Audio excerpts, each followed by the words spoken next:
Bem, eu peço desculpas pelo incidente, mas, enfim, esses incidentes fazem parte das coisas, a gente vai tendo história para contar. Eu, como presidente, você imagina, botei o tudo para o professor, etc., e na hora a tela não descia.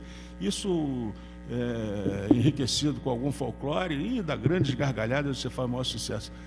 Parece até apagão lá do Engenhão, né? Mas está solucionado, então vamos agora ao professor Capanema com os 50 minutos que o desembargador D'Agostino determinou. Obrigado, Excelência.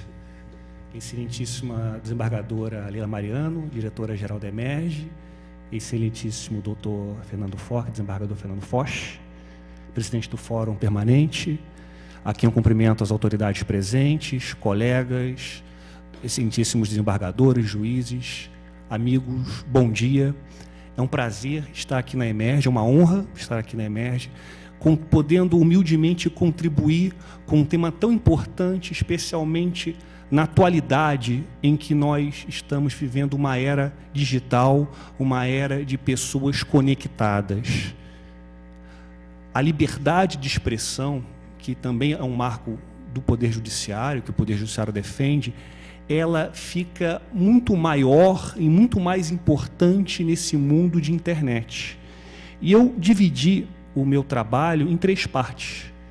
Eu dividi aqui em uma fala sobre a liberdade de expressão, propriamente dito, o que é a censura e o direito de retirada de um conteúdo ilegal, e, por último, até por uma questão de trazer a debate se há ou não no Brasil, se poderia ou não no Brasil, existir um direito ao anonimato, embora exista uma vedação constitucional.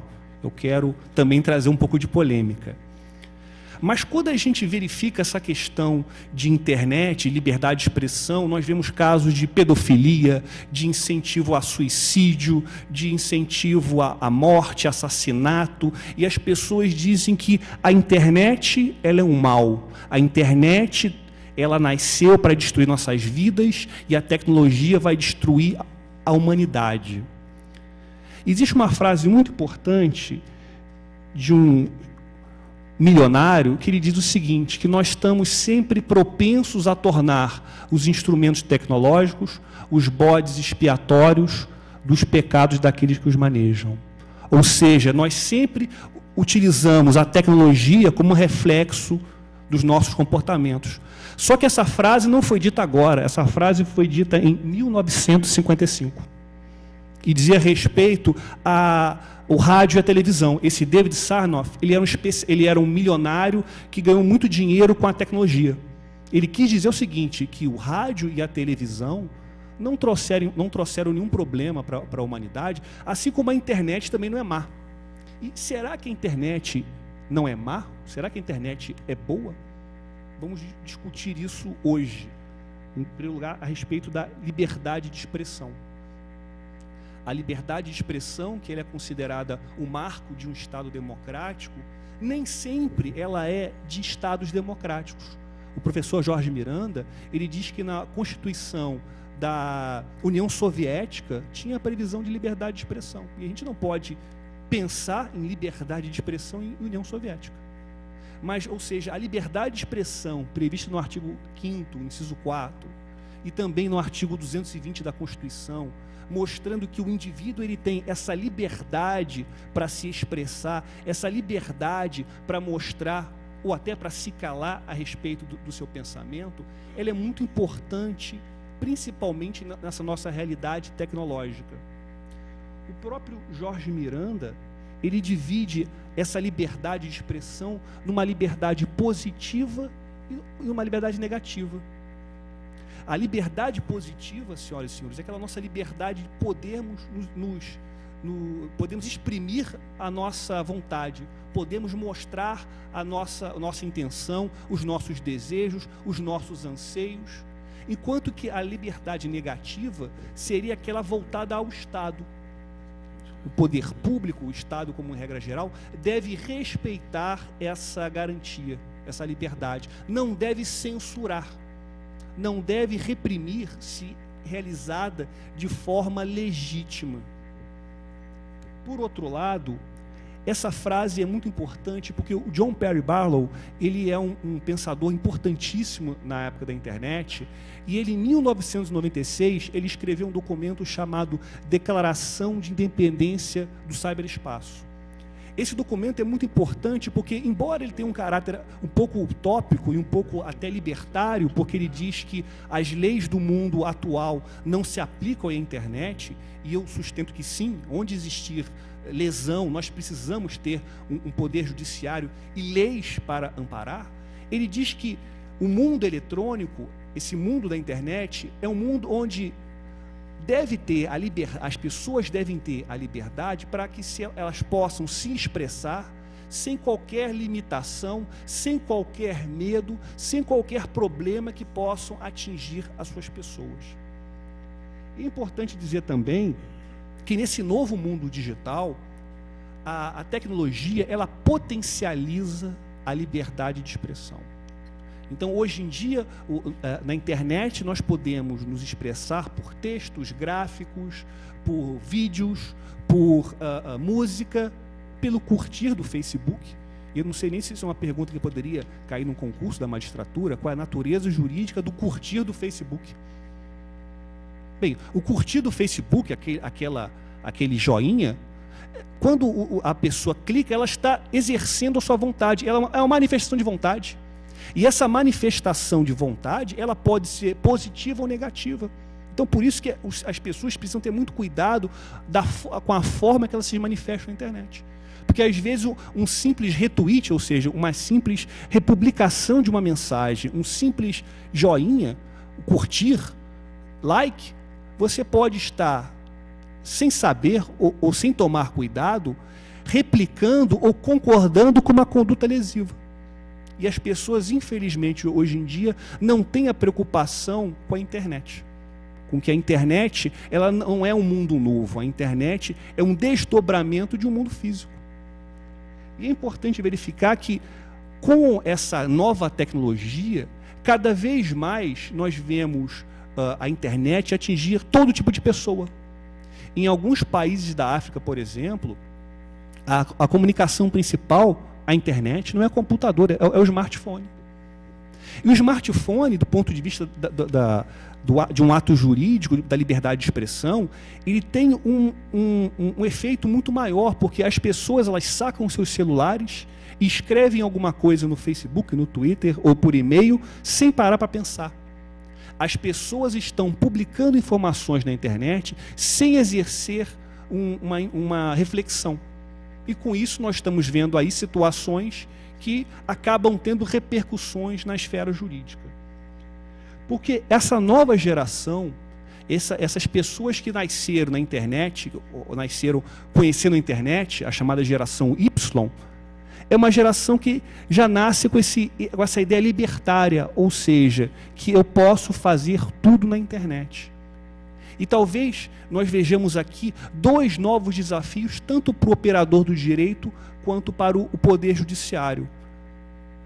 Qual é o limite da liberdade de expressão? E, havendo abuso da liberdade de expressão, como o poder judiciário deve atuar? Porque, realmente, havendo abuso, eu entendo que o poder judiciário deve atuar.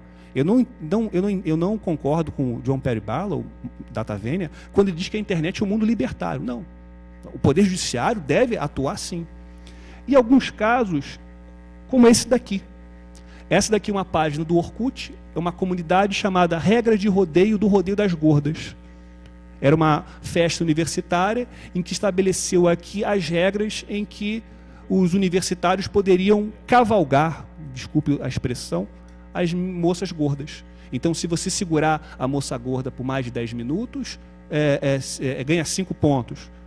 Veja bem, gente, alguém publicou isso numa página de internet, ficou isso divulgado, até as pessoas ali podiam ser localizadas, mas será que isso daí é liberdade de expressão ou é abuso? Eu entendo particularmente que é um abuso, especialmente porque você está fazendo uma referência depreciativa a um grupo de pessoas. Ou então esse caso aqui, famoso, tristemente famoso, nordestino não é gente. Faça um favor a São Paulo e mate o nordestino afogado.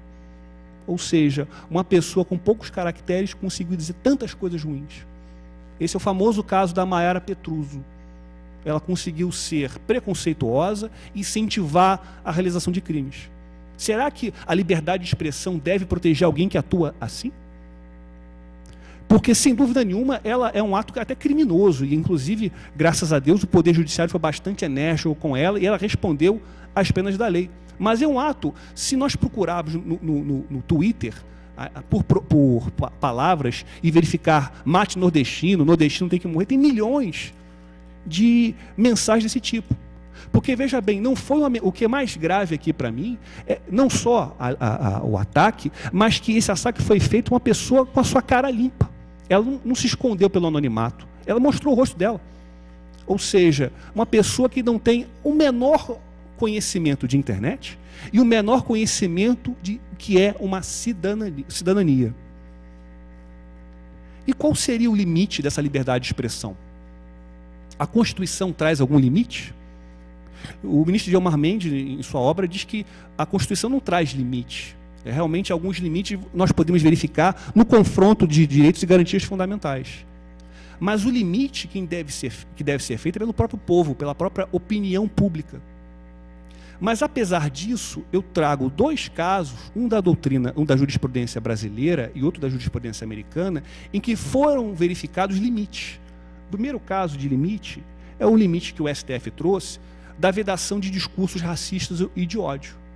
Infelizmente, nós temos no Brasil diversas páginas de neonazistas, de incitação a assassinato de homossexuais. A polícia tem atuado a respeito, mas todo o discurso de ódio, pela jurisprudência do STF, é inválido. E, felizmente, a jurisprudência dos demais tribunais, do TJ-RJ, tem seguido esse entendimento.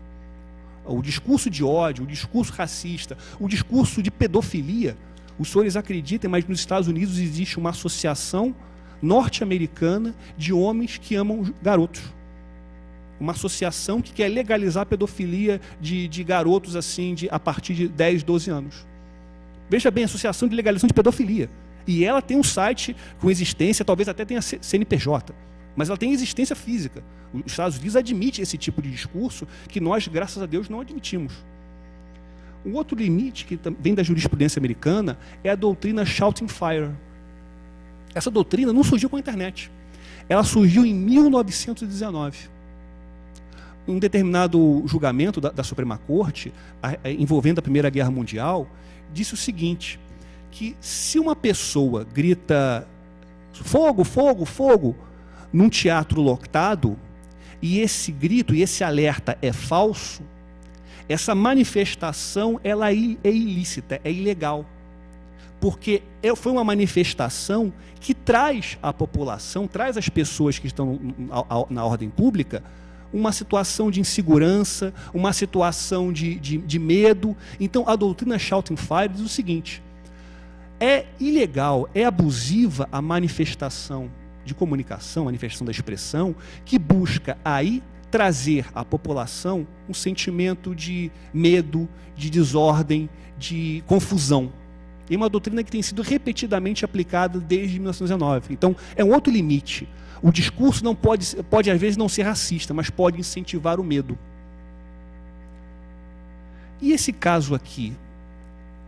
Veja como que, às vezes, a liberdade de expressão, às vezes, ela precisa, talvez, de uma interpretação.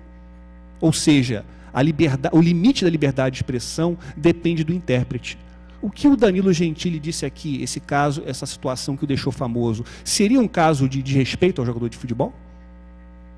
Ele estaria desrespeitando o negro? Será aqui que efetivamente ele comparou o King Kong com o jogador de futebol? Será que nós temos aí um racismo escondido? Veja como é uma situação que nos traz aí uma certa, talvez, uma insegurança jurídica.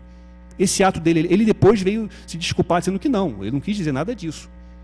Mas, dependendo do intérprete, nós poderíamos verificar aí uma situação de racismo. Ou então, nesse caso do Ed Mota, tão famoso, eu peço perdão que algumas partes eu acabei censurando, ele diz que o povo brasileiro é muito feio, avião dá vontade de chorar, no Sul as pessoas são bonitas, o país, desculpe dizer, idiota miserável que idolatra o Caetano, que bando de burro. Esse ato do Ed Mota, tão destemperado, viola a liberdade de expressão? Será que viola? Será que esse ato que ele teve, essa sequência de posts no Facebook, teria repercussão jurídica hoje em dia? Seria crime? Seria uma lesão? Ou seria, com devido respeito, um simples ato de estupidez que as pessoas que a opinião pública, como pena, virariam as costas para ele? Mais adiante, depois ele pediu desculpa. Ele falou que ele estava embriagado. Ele tinha tomado um pouco de vinho. Talvez isso até dificulte a situação dele, porque, afinal de contas, tem aquele famoso brocado latino in vino veritas. Será que ele disse o que ele realmente pensava quando estava embriagado? Mas tem outro caso também que é muito importante para nós vermos como é complicado traçar um limite de liberdade de expressão, um caso envolvendo uma infratora da Inglaterra. Essa infratora trouxe grande comoção nacional com o ato que ela fez. E vamos ver se efetivamente essa infratora merece a nossa compreensão ou merece ser condenada. A infratora é essa pessoa daqui. Martha Payne, estudante escocesa de 9 anos. Ela mantém um blog chamado Never Seconds, ou seja, uma tradução liberal, nunca repetir o prato. E ela sofreu uma grande pressão do seu colégio, inclusive ela foi chamada a retirar o site do ar, porque ela cometeu uma grande lesão. E eu peço perdão aos senhores para colocar no vídeo essas fotos. A primeira foto dela é essa, e a segunda foto dela é essa. Pergunto aos senhores, que lesão tem aí? Ela, tão somente no seu site, ela comentava todos os dias, ela tirava uma foto e comentava o lanche, a merenda escolar. Então ela colocava, quarta-feira, comia um bolinho que estava com cabelo. Um bolinho estava um pouco podre. E ela comentava assim, parecia uma gourmet. Ao mesmo tempo que ela era espirituosa, ela estava denunciando o problema que o colégio dela estava enfrentando. E ela foi incentivada, estou sendo até ele um pouco educado, ela foi incentivada a retirar o site do ar. Mas teve uma pressão tão grande na Inglaterra que voltaram atrás. Ela passou a publicar. Veja bem, uma menina de 9 anos, ela já estava aprendendo na Inglaterra que a liberdade de expressão não vale para ela. Que bom que o bom senso venceu. E esse caso aqui da Antônia Fontinelli, também conhecida como a mulher do Marcos Paulo. Ela brigou com o site da NET, com o Twitter da NET, e disse o seguinte, talvez em tom de ameaça: vocês acabaram de perder um cliente, com 8 pontos em 2 casas, sendo que ele é do alto escalão, né, provavelmente de automóvel, do alto escalão da TV Globo. Pergunto para vocês, isso foi uma ameaça, foi constrangimento legal, ou foi uma simples liberdade de expressão? Ela poderia ter feito isso? Ela pode reclamar na internet? Porque cada vez mais as pessoas reclamam na internet. Ela fez a sua manifestação pelo Twitter, e pelo Twitter as pessoas não pensam antes de escrever, as pessoas já escrevem.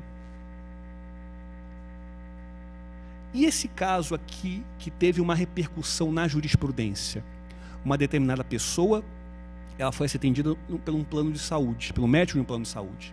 Ela tinha um blog, e ela descreveu todo o atendimento.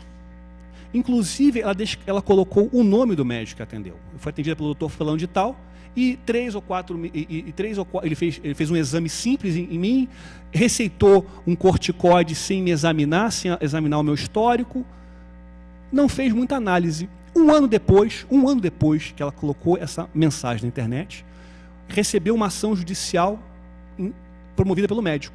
Ou seja, o médico devia estar procurando o nome dele pelo Google. A pergunta é, por essa simples frase aqui que eu pensei, será que era suficiente para ter uma condenação por danos morais? Veja que ela teve. Ela foi condenada a pagar R$ 2.500. Ela descreveu realmente num tom, às vezes, um pouco destemperado, mas ela fez uma descrição do fato dela. Ela teve a liberdade de expressão de reclamar na internet. Será que essa reclamação valeria R$ 2.500?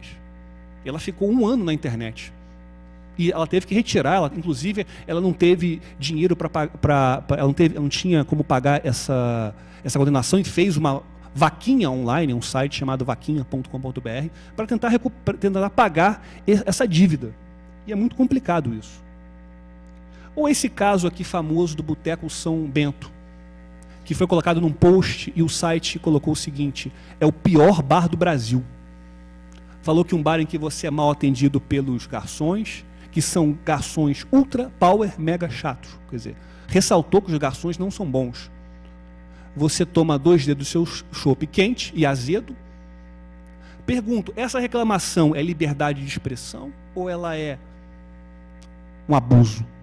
Porque o que acontece muito, o que tem acontecido muito na internet, uma repercussão prática disso, é que quando uma empresa verifica que ela está sendo ofendida ou pretensamente ofendida num site, o que ela faz? Ela envia uma notificação extrajudicial para o dono do site.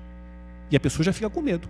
Na dúvida, vendo aquela carta que ela já acha que é da justiça, ela retira o site do ar. A pessoa já teme. E fizeram isso. Só que não teve, no mundo dos blogueiros, um apelo muito grande, porque vários sites, em solidariedade, reproduziram esse post. Foi tão somente aí uma declaração, uma reclamação. E a jurisprudência do TJ, inclusive, reconhece que a mera crítica não configura dano moral.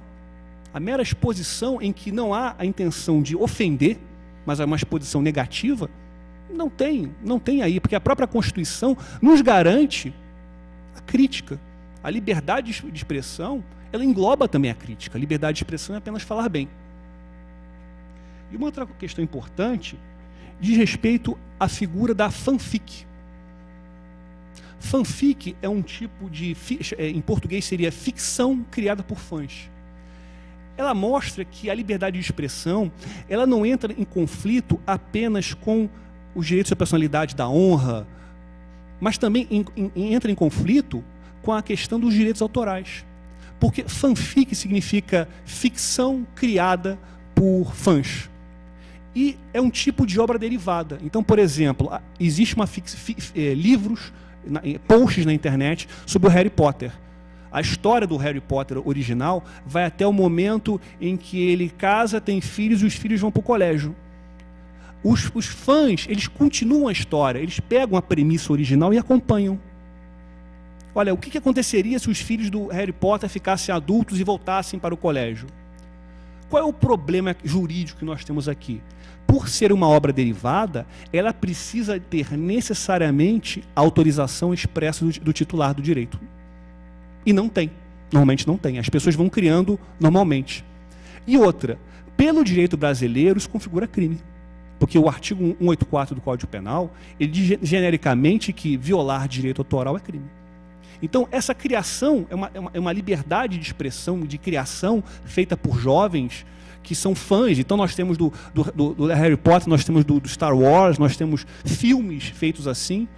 E o que é curioso é que muitos autores americanos, eles entendem que esse tipo de criação só valoriza o seu trabalho. Então, por exemplo, a autora da série Harry Potter, ela não se opõe a essas criações, desde que sejam gratuitas, desde que não estejam fim de comércio.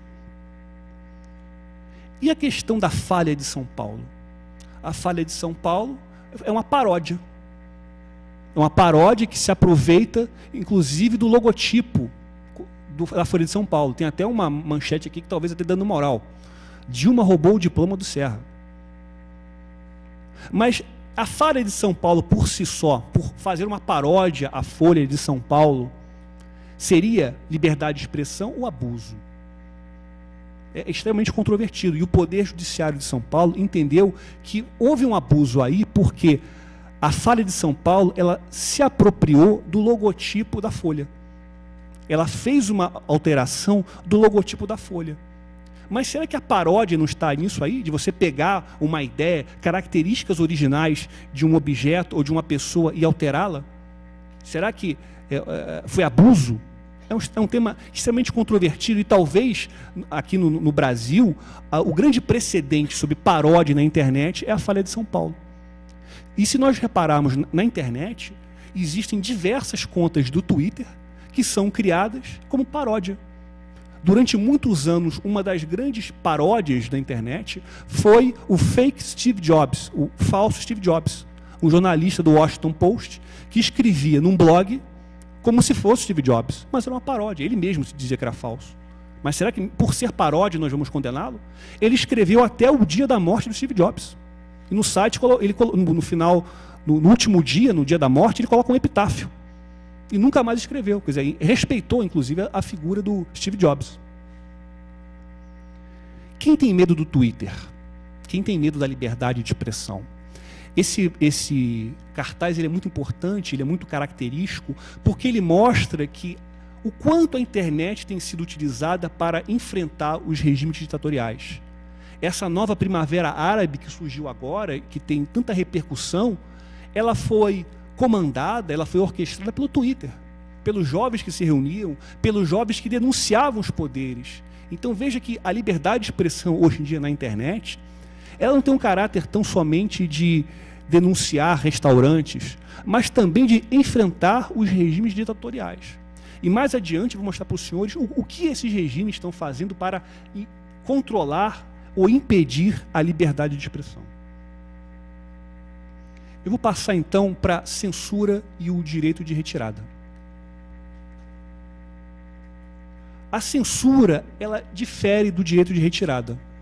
A censura, ela é vedada pela Constituição, mas o direito de retirada não. São duas situações totalmente opostas. Uma delas, obviamente, o direito de retirada pode sim ser praticado pelo Poder Judiciário, enquanto que a censura ela é vedada. Mas o que é a censura? Muitas vezes nós vemos, infelizmente, alguns veículos de imprensa desinformados dizer que o Poder Judiciário censurou o Twitter. Não. O Poder Judiciário não tem notícia aqui no Brasil que tenha feito censura, graças a Deus. Censura é tão somente você condicionar a manifestação de vontade a uma prévia apreciação estatal. E para algumas pessoas que têm a minha idade, é mais ou menos isso daqui. Censura federal. No ar mais o campeão de audiência, e aparecia essa tela antes do programa. O programa foi previamente aprovado por um órgão público. Então, o Poder Judiciário, graças a Deus, não pratica esse tipo de conduta. A censura não é uma prática comum no Brasil. E a censura é totalmente vedada nesses regimes democráticos que nós conhecemos. O próprio artigo 220, parágrafo 2º da Constituição, veda a censura. O Constituinte foi expresso, porque principalmente nós vivemos durante muitos anos uma situação infeliz de censura prévia. E essa censura, essa vedação de censura foi inclusive repetida na própria legislação autoral.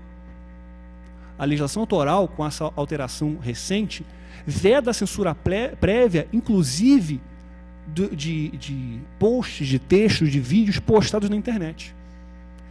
Não posso condicionar a prévia apreciação estatal de qualquer tipo de informação. Isso é ótimo.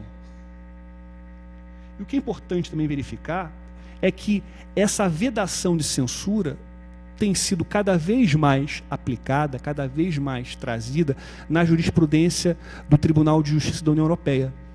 Esse julgamento de Saban contra a Netlog, o julgamento de L'Oréal contra eBay, todos eles reforçam que o provedor, as empresas, elas não podem fazer atos de censura, eles não podem impedir que determinado conteúdo seja postado na internet. Infelizmente, os países do Oriente Médio, os países da Ásia, estão seguindo a censura. Talvez China seja um dos países que mais tem a censura. Lá é tão censurado a informação que a própria procura no Google é censurada. Se você tentar procurar no Google da China os massacres de Tiananmen Square, aquele massacre tão famoso dos anos 80, não vai conseguir. Não vai ter resultado. É como se o Google tivesse reescrito a história. E mais, não existe, não tem acesso na China ao Facebook e ao Twitter. E tudo lá é fiscalizado, censurado e controlado. Essa semana, por exemplo, a Coreia do Norte está em festa porque o filho do ditador que assumiu, ele, num ato de benignidade, ele permitiu que os norte-coreanos pudessem ter a possibilidade de ter acesso a calças de jeans, telefones celulares e pizza. Olha que absurdo. Palestina, infelizmente, também tem muita censura. Os Emirados Árabes chegam ao ponto de matar pessoas que são dissidentes, pessoas que lutam pela democracia. Então veja, a censura, embora não seja própria dos países democráticos, ela tem crescido muito no Oriente Médio, especialmente por causa do poder que a internet dá ao cidadão. O cidadão, com um computador, com um celular, com um clique, ele consegue espalhar todo o seu conteúdo, toda a sua ideia para um mundo infinito de pessoas. A grande questão é a seguinte: essa proibição de censura, ela deve ser respeitada pelo poder público ou também o particular deve respeitá-la? Ou seja, o particular que seja proprietário de um site, ele pode censurar o seu conteúdo, os seus comentários? Eu tenho um site e eu condiciono o meu site a uma prévia análise. Eu posso fazer isso? O ministro Gilmar Mendes, na sua obra, genericamente diz o seguinte, que a vedação à censura é aplicada tão somente ao poder público. O particular não estaria restrito. Então o que acontece aí? Essa jurisprudência do TJ de São Paulo mostra que sim, é necessário que o particular até exerça esse poder de censura, se é que pode dizer isso. Porque o que acontece? Os sites normalmente são dominados ou são gerenciados por um grupo de pessoas ou por uma ou duas pessoas, e essas pessoas recebem comentários. E esses comentários não são milhões ou milhares, são dezenas, no melhor dos casos, uma centena. E esses comentários podem sim ser fiscalizados. Nesse caso concreto, o dono do site permitiu a inclusão nele de um comentário que era ofensivo. E o TJ de São Paulo deu o seguinte: olha, se o proprietário do site permite essa sua divulgação, ele vai responder pelo dano moral. Então, senhoras e senhores, o particular, o proprietário do site, pode sim realizar esse tipo de controle, que pode ser feito por uma moderação prévia. Você pode evitar determinados números IPs de frequentar aquele site. Tudo isso pode ser feito e tem, portanto, uma proteção, aqui vejamos, jurisprudencial. E o direito de retirada? O direito de retirada é o contrário. O direito de retirada, não temos aqui uma prévia censura. O direito de retirada é a exclusão de um conteúdo danoso da internet.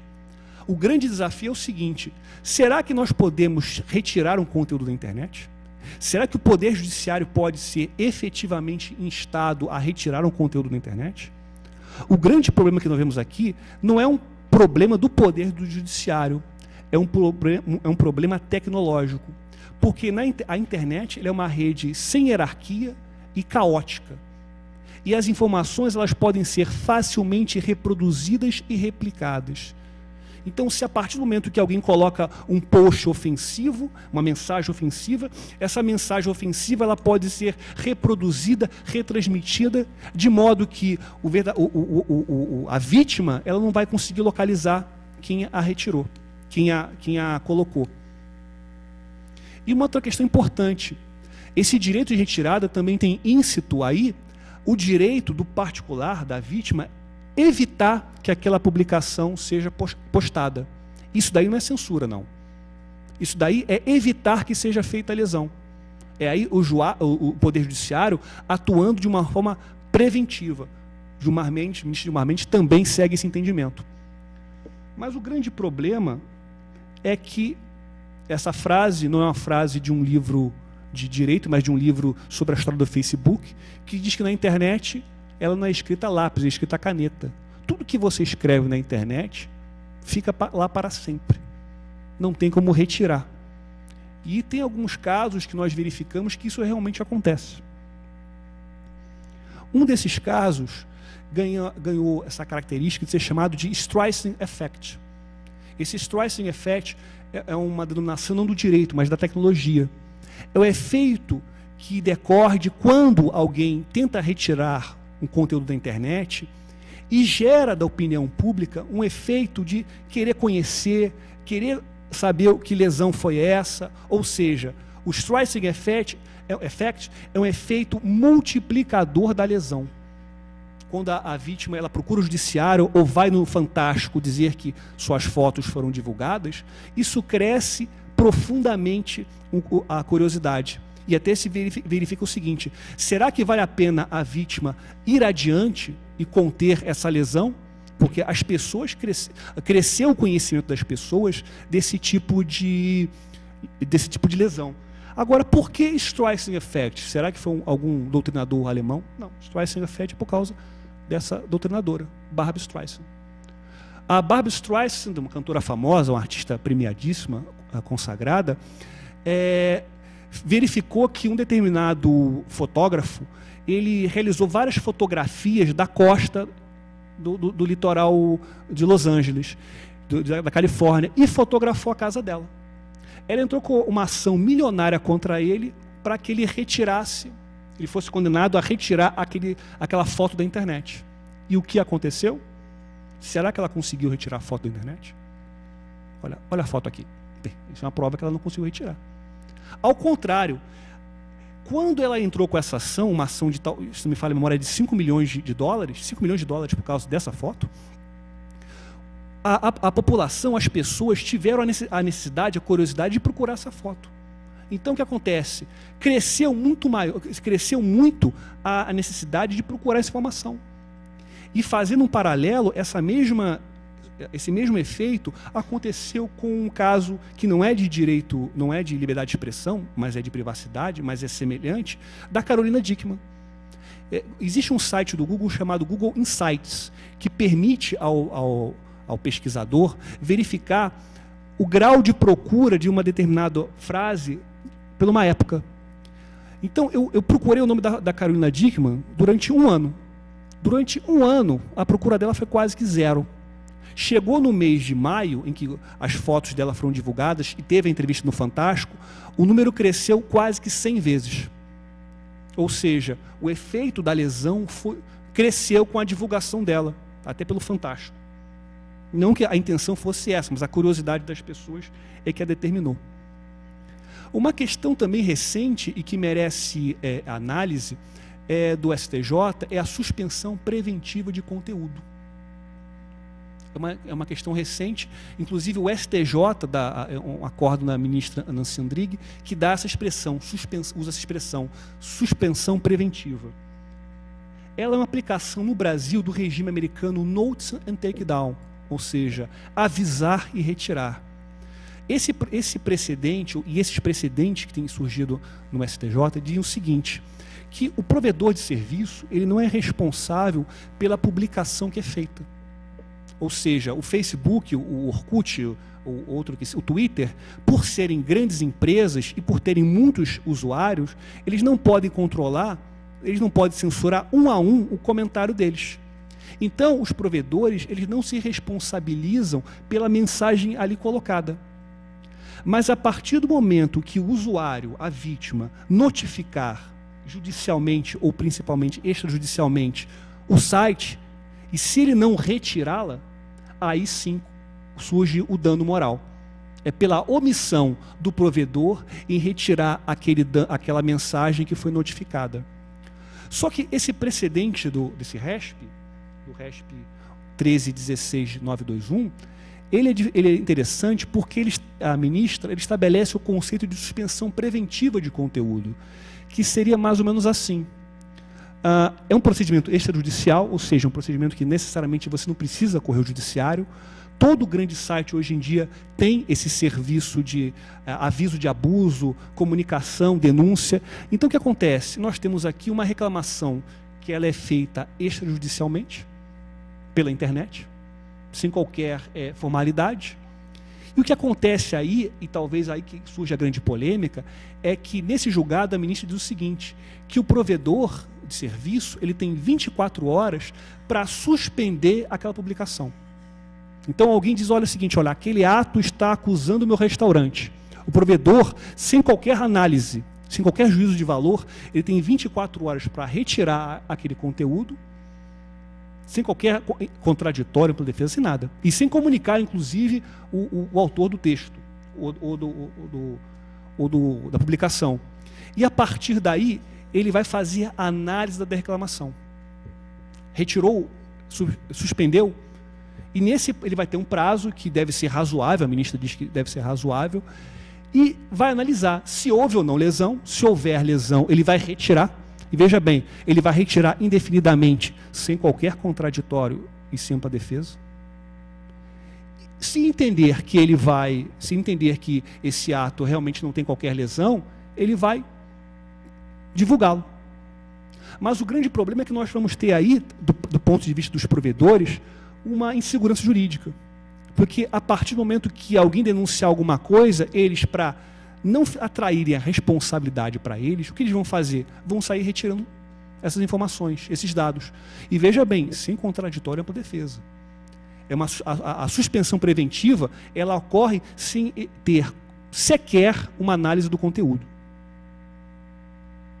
E se o provedor não fizer a suspensão preventiva, ele vai responder solidariamente com o autor da ofensa. Aí surge aquela questão, há ou não aí uma violação da liberdade de expressão? É válido isso? Nós estamos aí, essa decisão estaria efetivamente, com devido respeito, contrariando a liberdade de expressão ou, na realidade, ela estaria protegendo direitos e garantias fundamentais? Esse aqui é um site do Google chamado Google Transparency Report, quer dizer, é um documento do Google de transparência de vários tipos de notificação. E o Poder Judiciário brasileiro já é aquele no mundo que mais intima o Google e aos seus serviços, YouTube, Gmail e outros equivalentes, a retirar o conteúdo. Eu vejo o lado positivo. Enquanto que algumas pessoas dizem que o Poder Judiciário está se metendo demais, eu vejo que o nosso Poder Judiciário é o mais atuante do mundo.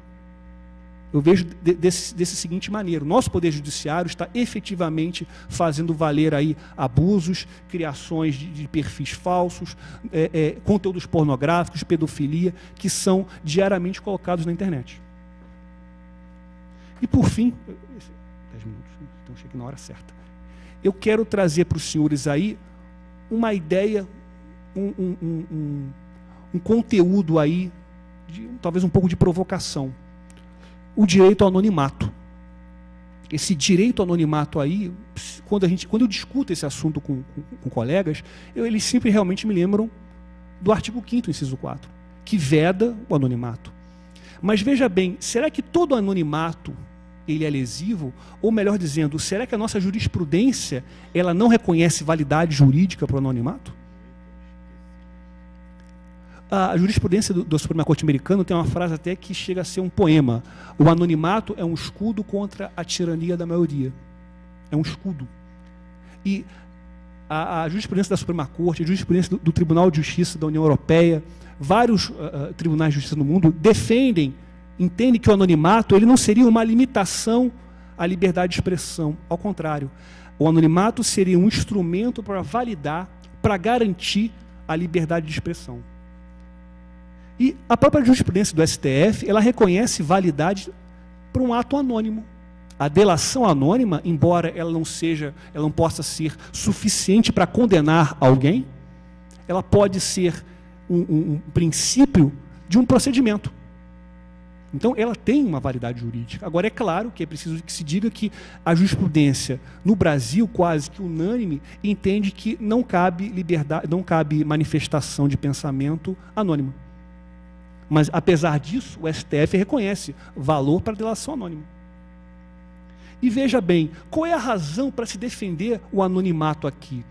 não só para denúncia anônima ou para delação anônima, mas existem, por exemplo, grupos de autoajuda na internet, pessoas que foram abusadas sexualmente, viciados em bebidas, em drogas, pessoas com problemas de vários tipos, que se relacionam de forma anônima, para proteger sua identidade, mas ainda assim ter um contato humano. Pessoas que têm fobia social e não podem sair de casa, ou não conseguem sair de casa, se manifestam assim. Então, o anonimato, ele não é só utilizado apenas para práticas ruins. Ele pode, sim, ser utilizado para a defesa de muitos direitos e garantias fundamentais. Um caso que é muito importante e que mostra como o anonimato ele é importante para a sociedade é o caso dos losetas. Os losetas é um grupo de narcotraficantes que assombra o México. Inclusive, esses narcotraficantes, segundo uma pesquisa que eu tive o privilégio de participar, esses narcotraficantes estão migrando para o mundo online. Então, eles não só trabalham com drogas, eles também trabalham com crime organizado na internet.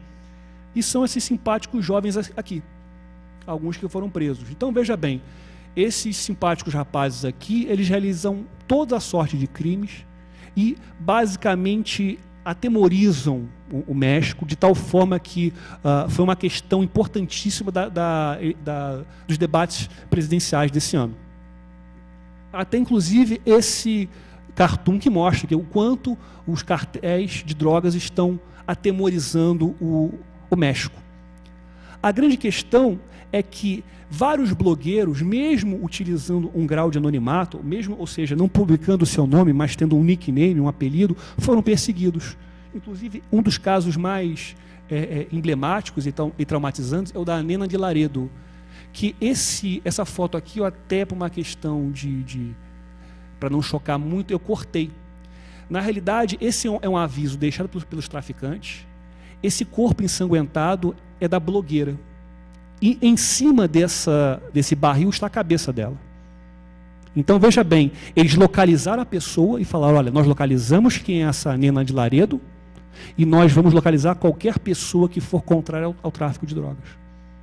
Foi um aviso.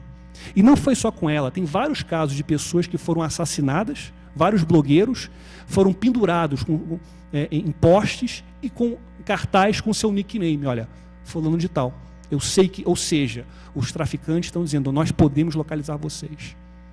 Será que o poder público não poderia garantir algum grau de anonimato para essas pessoas? Para suas manifestações? Ou será que o anonimato é tão ruim assim? Um outro caso também que foi muito polêmico foi da Agência Tunisiana de Internet. Ou seja, é um órgão público do governo da Tunísia que basicamente controla, é uma agência reguladora da internet. Nesses protestos que tiveram na internet, principalmente que atingiram a Tunísia, o que aconteceu? O governo, essa agência, colocou um vírus de computador, rastreando os computadores da Tunísia, para tentar localizar as pessoas que estavam se manifestando contra o governo. E foi um ato tão pensado que foi um ataque via JavaScript, uma linguagem de programação.